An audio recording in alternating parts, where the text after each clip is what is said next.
But in addition to that, we see weather, and that weather is telling us that we must do what is in the bill to address the climate crisis, which is causing so many unusual natural disasters, not all of them from climate, but exacerbated by it. Well, the White House is putting its shoulder behind this push for voting rights and election law versus Build Back Better in the coming days, at least. I want to ask you, when you look around the country, there are many states that are changing their own election laws.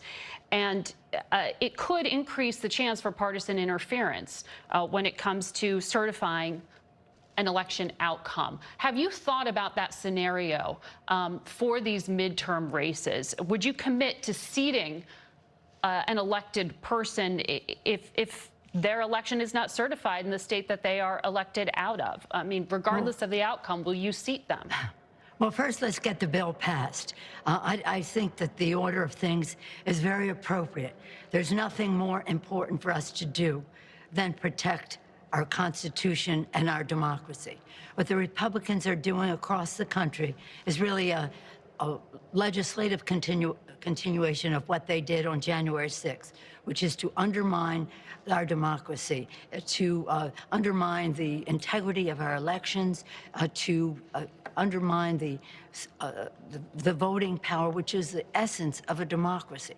So we have to do that bill. There is no more important bill that enables us to support and defend the Constitution of the United States. There are not the votes in the Senate for that at this point. So well, we just have to keep working on that. But have you just have to keep working. Have you thought about that scenario? Because it is a potential scenario for these upcoming races where you have this dispute at the state level. How will you handle that?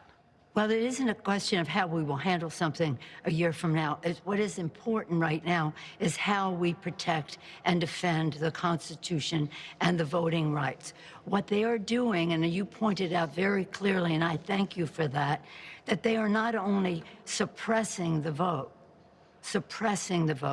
they are nullifying elections, saying, well, it doesn't matter who gets more votes, it matters who the three people we appoint to analyze that, what they decide. We cannot let that happen. And in this legislation, thank you for taking us down this path.